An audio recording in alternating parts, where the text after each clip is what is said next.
το μέλλον θα πρέπει να είναι αναπτυξιακή προοπτική με ξεκάθαρα βιώσιμα χαρακτηριστικά. Είτε μιλάμε για την προστασία του νερού, ήσασταν πρωτοπόροι σε αυτή την κατεύθυνση, είτε μιλάμε για τον τρόπο με τον οποίο θα κατασκευάζουμε τα σύγχρονα κτίρια, ενσωματώνοντας τις πιο σύγχρονες βιοκλιματικές τεχνολογίες.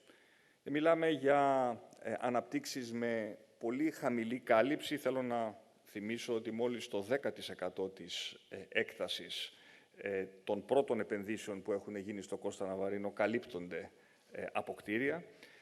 Είτε μιλάμε για την έμφαση που πρέπει να δίνουμε σε υπόσκαφα κτίρια, διότι έχουμε το μεγάλο πλεονέκτημα στη χώρα μας να έχουμε κλίσεις, να έχουμε το ανάγλυφο εκείνο το οποίο μας επιτρέπει να μπορούμε να κατασκευάζουμε υπόσκαφα κτίρια, και είτε μιλάμε για τη γεωθερμία.